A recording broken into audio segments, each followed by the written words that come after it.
Hello, this is Bruce at Carnegie Mellon University. Today, I'd like to give some lectures about why mathematics is crucial and how you can overcome your low scores in math.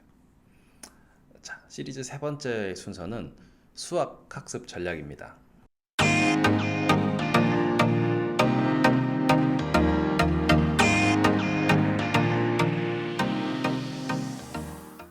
음, 제가 이번에 그 카네기 멜론 로보틱스에 진학하고 나서 저희 회사에 계시는 여러 상사분들께서도 여러 가지 이제 저한테 이런 질문을 많이 하셨어요. 특히 어, 우리 아들이 로봇공학 대학원에 진학하고 싶은데 나중에 커서 로봇공학 박사가 되고 싶어 한다. 근데 아들이 로봇 만지고 뭐 로봇 키트 이런 거 조립하고 이런 거는 좋아하는데 학교 공부를 열심히 안 한다. 그래서 네가 한번 와서 우리 아들한테 한번 이렇게 조언을 좀 해줄 수 있냐 이런 얘기를 많이 하시더라고요. 그래서 그런 부탁을 제가 요즘 많이 받고 있는데 음, 제가 이제 PPT를 한번 보여드릴게요. 이 첫 번째 PPT에 보여드린 것처럼 그 수학 못하면은 로봇공학자 되는 거는 불가능합니다. 이거는 지금 화면에 있는 거는 제가 그 학교 프로젝트를 하면서 만들었던 로봇 팔인데요. 제가 그 이유를 한번 설명을 해드릴게요.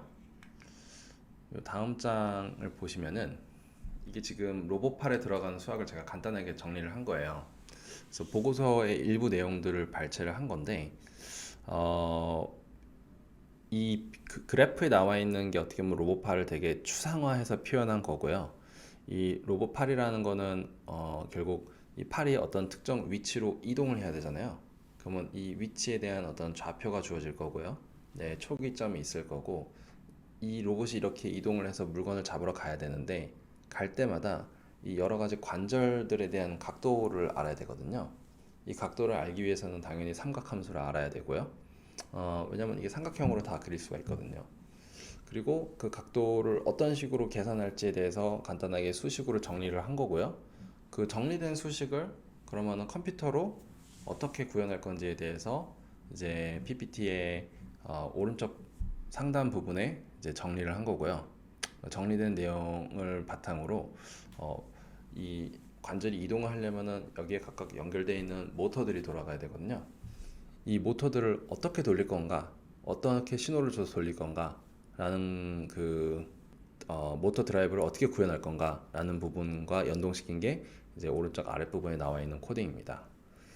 어, 그래서 이 표를 보여드리는 이유는요, 되게 간단한 로봇을 만드는 데 있어서도 이런 식으로 수학이 다 적용이 된다. 그리고 이런 수학을 모르면은 어, 절대로 이런 로봇을 만들 수 없다라는 점을 가시적으로 보여드리고 싶었기 때문입니다. 그래서 이제 공대 대학원은 인문사회계에서는 주로 이제 어떤 거대 담론을 다루거든요. 근데 이 공학은 실체가 있는 그 어떤 유형의 물건이나 뭐 건축물 같은 걸 만들어내는 거기 때문에 방금 제가 이 그림에서 보여드린 것처럼 눈에 보이고 손으로 만질 수 있는 걸 이제 만들어내려면은 수학은 꼭 들어가요. 그래서 수학을 못하면은 공학을 절대 할 수 없습니다. 그래서 다시 한번 이 부분을 저는 강조드리고 싶었어요. 그리고 수학을 못하면은 사실 꼭 공대 대학원이 아니더라도 수학을 못하면은 그 로스쿨 또는 행정고시 또 외교 아카데미 이런 준비에도 저는 매우 불리하다고 생각을 해요. 제가 이런 쪽을 준비해봤기 때문에 그걸 많이 느꼈거든요. 근데 예전에 제가 이제 그 행정고시 재경직을 준비했었을 때 그 경제학 공부를 하다 보면요. 어떤 최적화의 문제 이런 부분에 도달하게 돼요. 어떤 경제학 그래프가 주어지고 이 그래프에서 가장 극대화하는 경우는 어떤 경우이냐 라는데 이런 부분이 결국은 다 미분, 적분을 알아야지 할 수 있는 부분이거든요. 어, 아주 잘하진 못하더라도 어떤 경우에 이 수학이 쓰이는지에 대해서는 정확히 알고 있어야 된다고 저는 생각을 합니다. 그리고 꼭 그런 어떤 경제학 지필 과목이 아니더라도 요즘 많이 보는 이제 적성 검사들, PSAT에 있는 뭐 자료 해석, 상황 판단 같은 과목들, 그리고 뭐 리트, 로스쿨 준비하는데 필요한 리트 과목에 있어서 추린 논증 과목들, 또는 이제 뭐 LSAT에서도 로지컬 게임 이런 부분들이 있거든요. 뭐 MCAT은 당연히 말할 것도 없고요. 그런 시험들에서도 굉장히 많은 어떤 수리적 감각, 통계적 감각을 필요로 합니다. 이거는 수학을 내가 손을 떼놓고 있으면은 확보하기 어려운 감각이에요. 그, 또 이제 이런 시험이 아니더라도 수학을 못하면은 요즘 이제 사람들이 주식 투자를 많이 하잖아요. 근데 저 같은 경우는 이제 제 주변에 투자하는 사람들도 꽤 많이 계시는데 어, 그분들이 공통적으로 얘기하는 게 수감각이 없으면은 그 성공적인 투자자가 되는 거는 불가능하다고 얘기합니다. 그러니까 주변에 이제 그 주식이라든지 또는 크립토커런시, 암호화폐죠. 등을 통해서 이제 투자 수익을 거두는 케이스들을 보면은 어떤 식으로 이 연결고리가 만들어지면요. 일단 첫 번째로는 좋은 대학 출신들이 좀 많이 있어요. 꼭 대학이 투자랑 직접적인 관계가 있다라는 부분 그런 말씀을 제가 드리려는 게 아니라 왜 그러면은 어, 소위 말하는 스카이 대학에 진학을 하면은 학교마다 그 투자 동아리가 있습니다. 그래서 이런 투자 동아리에 들어가게 되면은 그 투자 동아리 출신 선배들을 만날 수 있고요. 그 선배들은 다 이제 현업에서 일을 하고 계시고 그분들이랑 계속 교류를 하면서 투자에 대해서 배우는 거예요.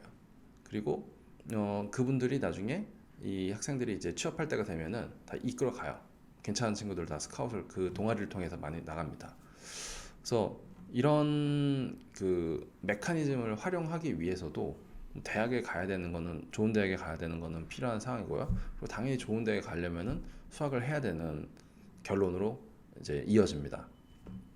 그래서 어 제가 보기에는 실질적인 차원에서도 굉장히 프랙티컬한 차원에서도 수학을 잘해야 되고요. 그리고 어떤 전문 영역에서 필요한 역량도 기본적으로 수학이 필요한 것 같습니다.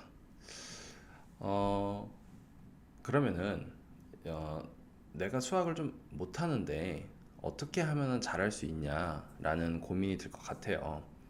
저 같은 경우도 수학을 초등 때 굉장히 망친 경우입니다.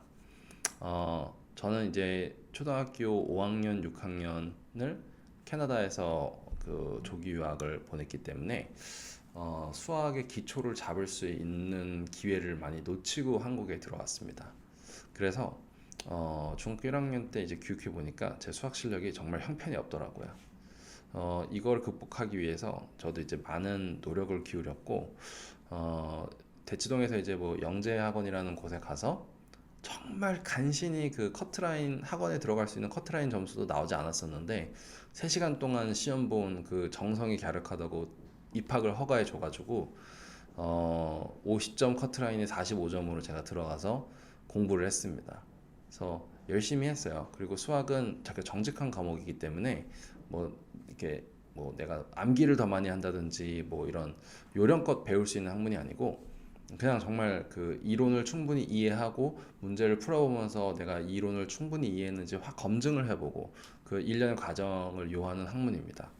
그래서 제가 결국은 이렇게 수학 공부를 그 이제 중학교 때부터 다시 열심히 해가지고 대학에 진학 후에서도 수학 실력이 아직도 많이 부족하다고 생각을 했기 때문에 이걸 메꾸기 위해서 또 추가적인 노력을 기울였는데 군대에서 이제 제대하고 나서 저는 이제 수학 인강을 사설학원 인강을 이제 계속 들으면서 학교를 다녔고 그 인강을 들으면서 다시 고교부터 기초부터 쭉 다지니까 이제 좀 어느 정도 수학 공부를 어떻게 해야 되는지 감이 좀 오더라고요. 그래서 결과적으로는 그렇게 돼서 이제 뭐 경제학과에서 하는 경제 수학 과목 이런 부분에서도 다 만점을 받고 이랬어요.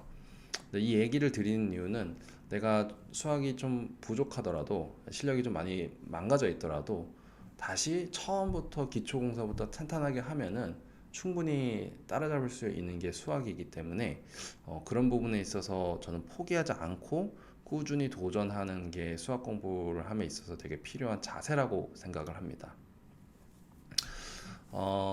조금 더 이제 그러면은 수학 공부 방법에 있어서 실질적인 내용을 말씀드리면요. 다음 PPT를 한번 보여드리면은 저는 수학 공부는 기본적으로 이론을 정확하게 이해하는 게 중요하고요.